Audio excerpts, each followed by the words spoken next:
الحمد لله نحمده تعالى ونستغفره ونستهديه ونعوذ بالله من شرور انفسنا ومن سيئات اعمالنا. من يهده الله فلا مضل له ومن يضلل فلا هادي له، ونشهد ان لا اله الا الله وحده لا شريك له، ونشهد ان محمدا عبده ورسوله ارسله الله تعالى بالهدى ودين الحق ليظهره على الدين كله ولو كره الكافرون. نحمده تعالى على نعمائه لا نحصي ثناء عليه، وكما اثنى على نفسه او اثنى عليه رسوله عليه الصلاه والسلام نشكره ولا نكفره، نؤمن به ونتوكل عليه، ومولانا وعلى الله فليتوكل المؤمنون. ثم اما بعد، احبتي في الله. Yesterday, I was trying to figure out what my khutbah is going to be about today.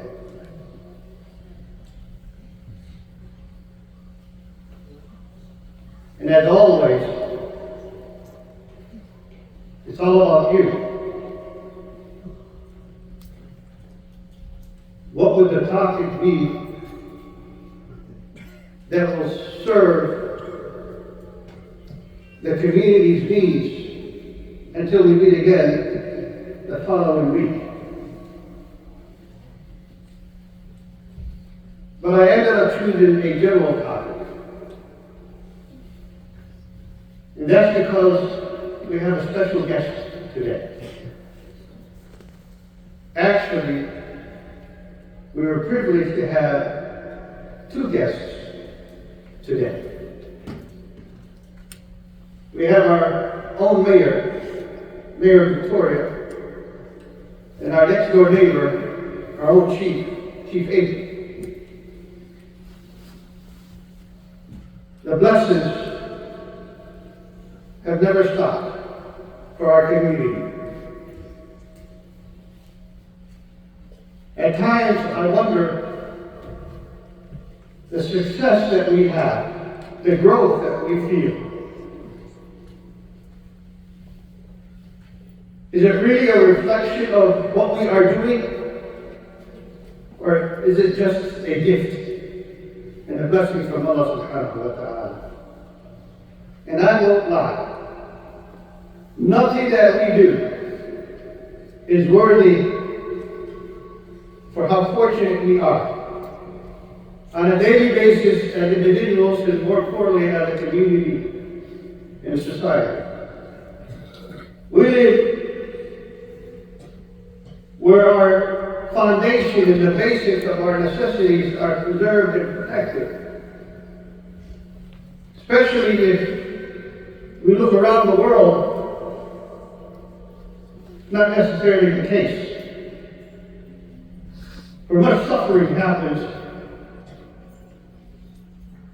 But if we complain, it's just that we don't have enough blessings. We need more, or we want more. Enough is there, but we always want more. But I wanted our mayor to hear something about what our faith is all about. It's her first time here, and I consider her as a friend, more than just the mayor.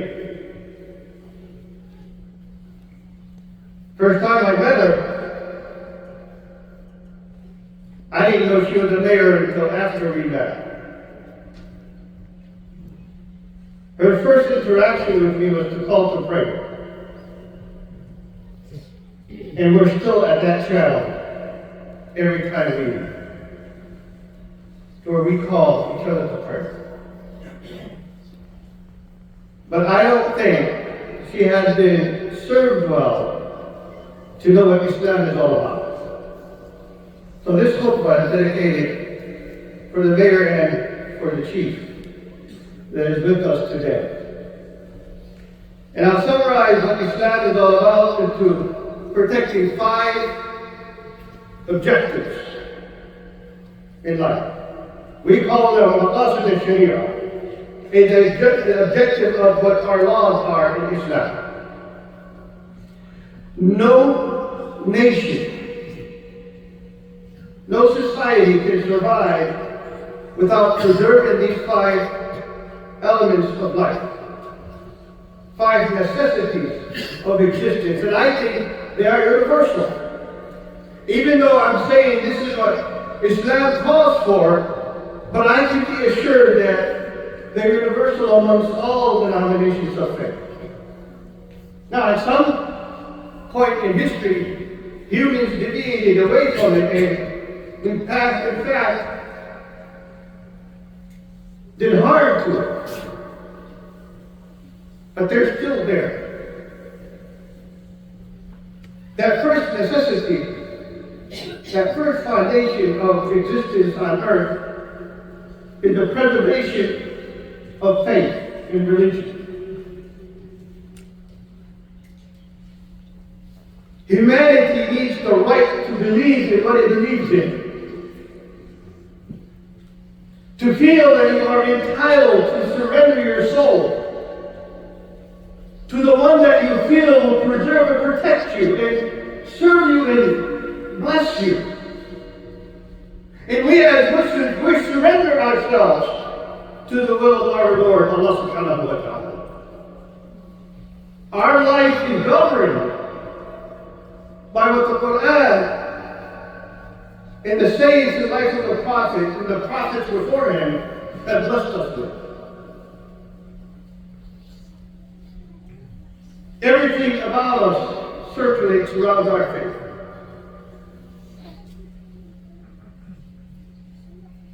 Even the breath that we breathe, we believe it's a blessing of our faith.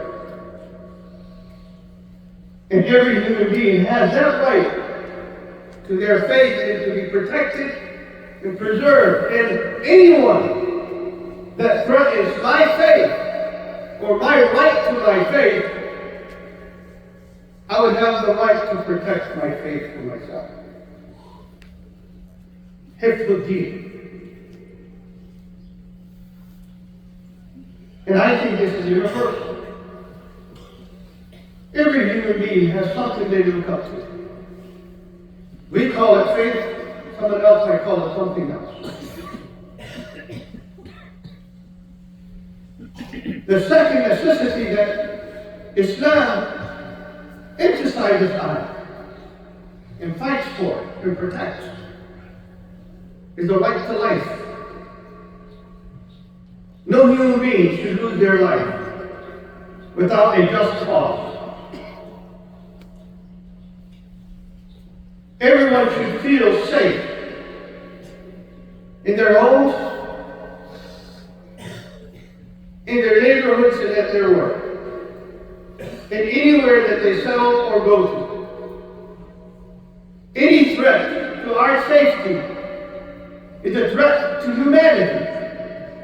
That is why it's universal also that those who kill one soul is like they killed all. And those who save one is like they saved all. ومن أحياها فكأنما أحيا الناس جميعا. No one should lose their life without committing a crime that justice will take their life for. The right to live with the faith you choose is a human right. And every state should preserve that. Now, unfortunately, we live at a time where lives are lost on a daily basis. Sometimes it's motivated by politics, sometimes it's influenced by people's individual faith, where they assume that their faith entitles them to take away another person's life because they differ from what they believe in. And sometimes it's motivated by greed and fights over money or territories. Earth was created by by the one that gave it to all, not for some to claim it for themselves. But humanity had always seen violence, sometimes even in the name of what they believe. Our faith also emphasizes on protecting families and lessons with everything. Families should be safe, not just from harm, but also the structure of a family is something that is divine.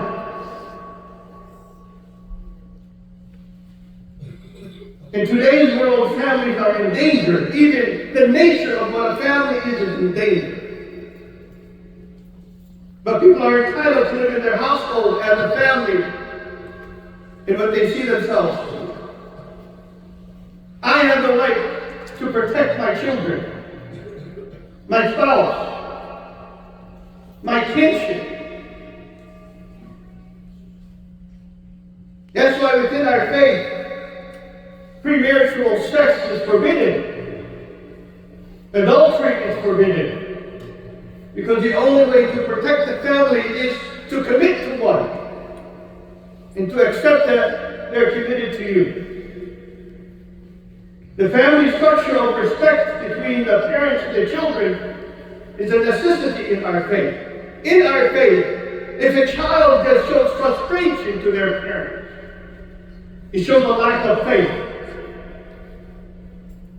and a lack of character. وَلَا تَقُلْ لَهُمَا أُفٍّ. Just saying "oof," a show of frustration. Our faith does not allow that. And if the parents don't show care and mercy and love for their children, then they have no mercy or love for anything else. When the prophet when there's a gentleman that saw the prophet kissing his grandchildren, he said, "Oh, prophet of Allah, you're kissing your grandchildren. I have 10 or 11. I have not kissed one of them." He said, "What would I do of a man that had no mercy towards his children?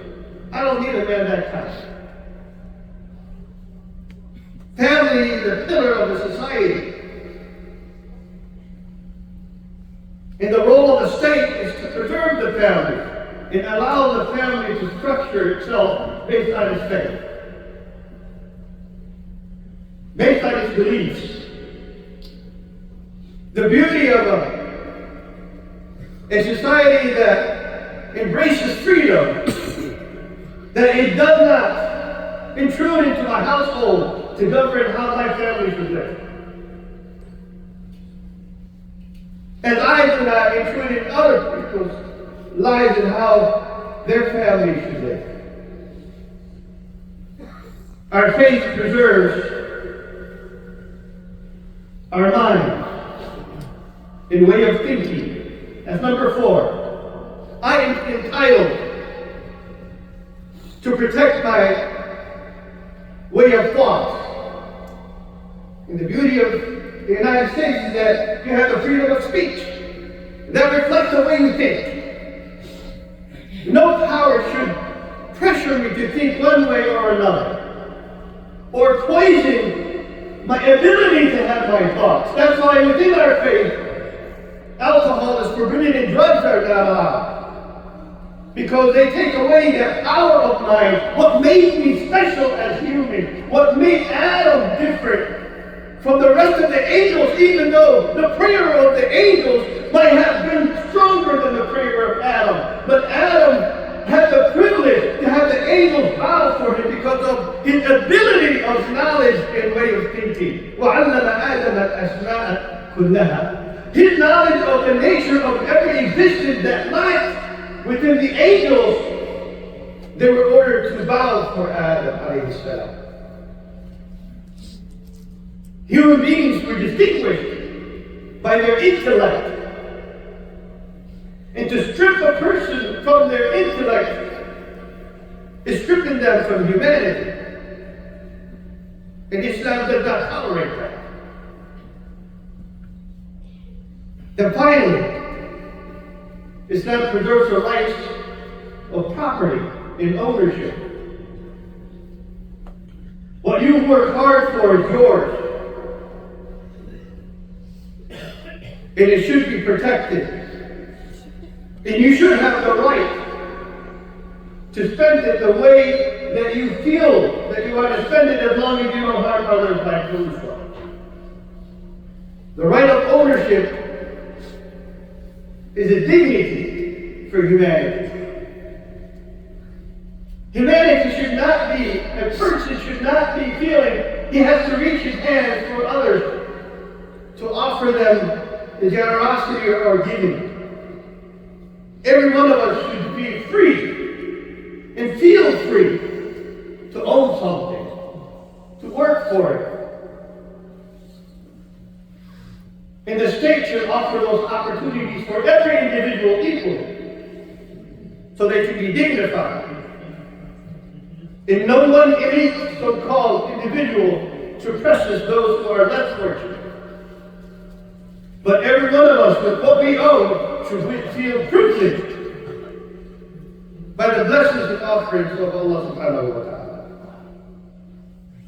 These are what Islam calls us to do.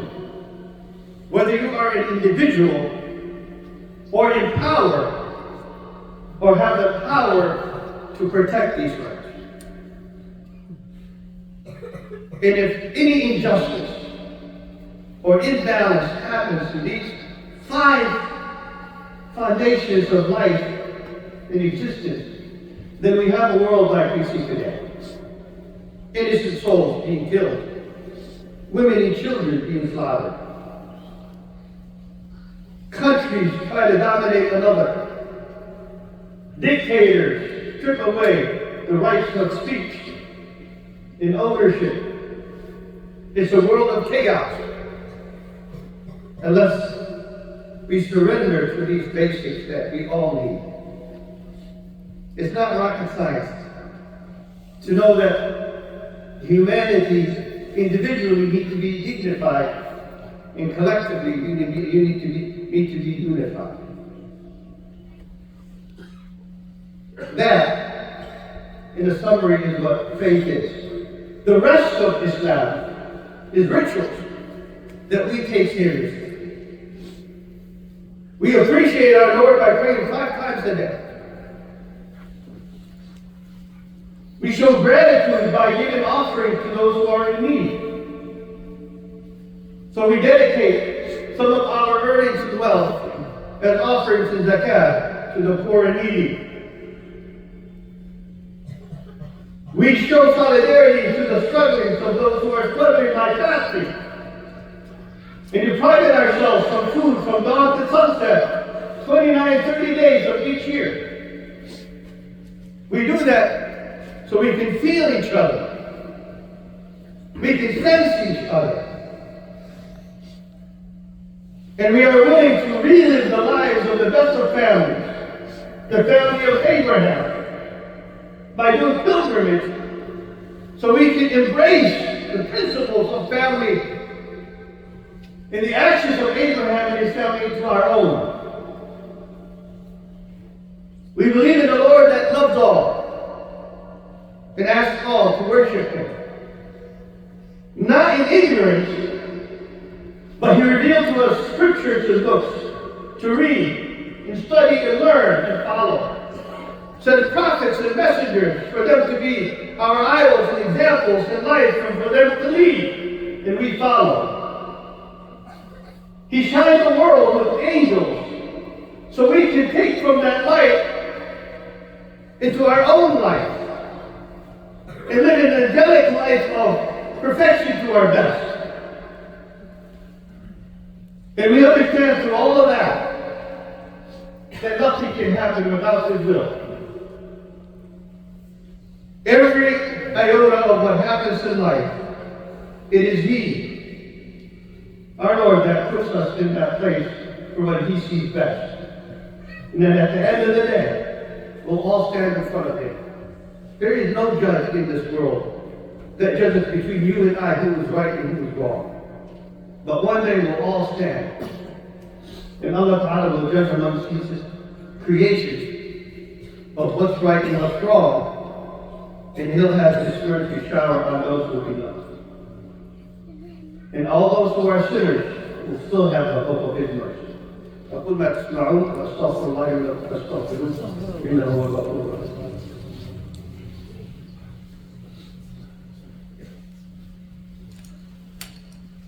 إن الحمد لله نحمده تعالى ونستغفره ونستهديه ونعوذ بالله من شرور أنفسنا ومن سيئات أعمالنا. من يهده الله فلا مضل له ومن يضلل فلا هادي له. ثم أما بعد. Inshallah, after our prayer, I would request humbly and respectfully that all of you stay safe and not leave, because we will invite our friend, our guest, the mayor, to say a few words.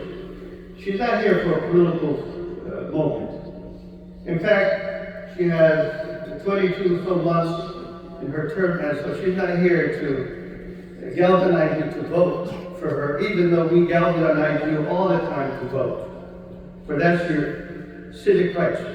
And what we should do is we vote. But she's here because she's a friend. She's here because this is her home too, and her place. She had asked me from the day we came that she wants to come. And I didn't want to bring her until we were ready, and we're still not ready. But 2 weeks ago she said, when are you going to have me? I still haven't came. And I just felt like, what am I going to say now? I invited her and she came, gracefully. And she didn't just come alone, she brought the chief with her. That is one of the blessings that we have. That our leaders are part of the fabric of who we are. I just want to end by saying, I was sitting with Nasa waiting for her to come, and she was parking her car tentatively, barely made it. And he said if we were back in our countries, we would have a bunch of soldiers coming just before her appearance. And here she came alone. She reminded me, and I'm not comparing, but when you rule and you're just, you feel safe. That's exactly what Mohammad was told. When he ruled, he was just, he slept under a tree. Nothing to fear. We are privileged to have her here, so please just stay still, sit in your place. I know you need to get back to work. Same thing for her, she will need to get back to work. So we'll do a quick prayer and then she will come. اللهم لا تدع لنا ذنبا الا غفرته ولا دينا الا قضيته ولا حاجه من حوائج الدنيا والاخره هي لك رضا ولنا فيها صلاحا الا انت على قضائك ويسرتها برحمتك يا ارحم الراحمين. اللهم انصر هذا الدين، اللهم انصر هذا الدين، اللهم انصر هذا الدين، واحفظ هذه الجالية يا رب العالمين. اعلموا احبتي في الله ان الله تعالى يقول ان الله وملائكته يصلون على النبي يا ايها الذين امنوا صلوا عليه وسلموا تسليما. ثم اعلموا ان الله تعالى يقول ان الله يامر بالعدل والاحسان وايتاء ذي القربى وينهى عن الفحشاء والمنكر والبغي يعظكم لعلكم تذكرون. فاذكروا الله العظيم الجليل يذكركم واشكروه على نعمه يزدكم ولذكر الله اكبر والله اعلم.